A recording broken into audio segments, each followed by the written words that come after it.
Welcome to Talmudic Treasures. Today we're learning Nazir, page 10, which we learn the Mishnah, and by the simple reading of the Mishnah, one could incorrectly look very negatively upon the way the Talmud operates and thinks.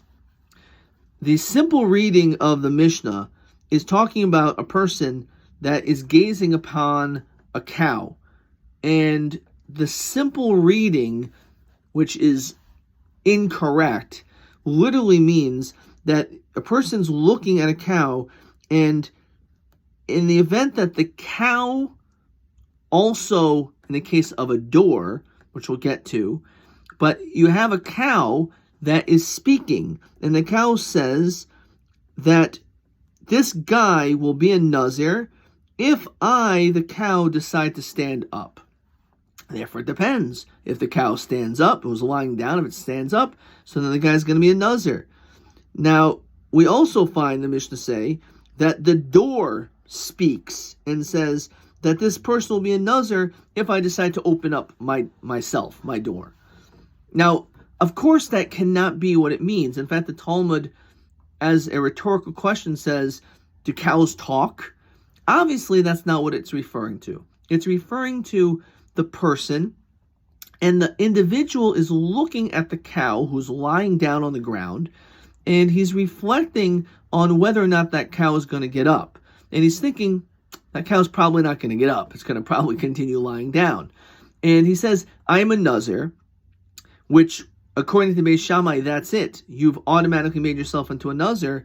And now that you made the stipulation of if the meat of this cow, in which I will not be able to eat this meat because I'll be a Nazir, based on it standing up or not standing up.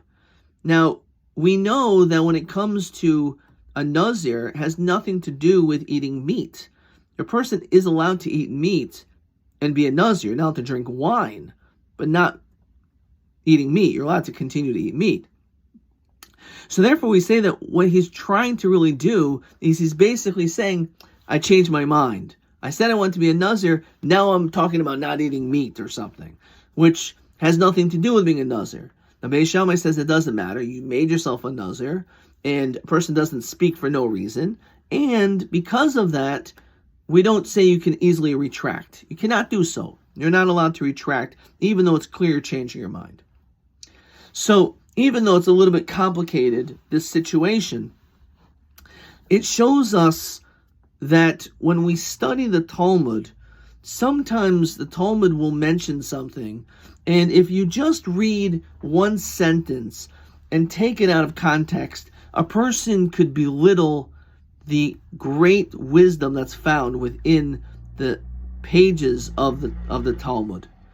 And that's because a person only sees one sentence and then ignores everything else. Instead of really delving a little bit deeper and understanding really what is being talked about, you just find one sentence and you just jump all over it. And unfortunately, we find this very often as well. We find this in social media platforms. We find this by the media in general. They have a specific agenda. They have a certain narrative, and therefore they will say something, and maybe they will take a long clip from a long lecture, but they'll pull one sentence without hearing the sentence before it or sentence after, or the clarification of what exactly was being said and meant, and in order to misconstrue and to give that individual a poor name, which is the absolute falsehood of an individual. Because instead of giving a person the entire picture, instead they narrowly look at one thing. And a person does that because they have a certain viewpoint.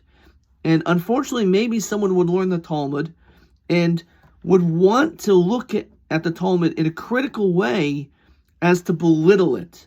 But then itself shows their true lack of discipline and their true desire to understand the absolute truth. So it's our goal when we learn not to just hear one sentence and say this is wrong, but to understand more.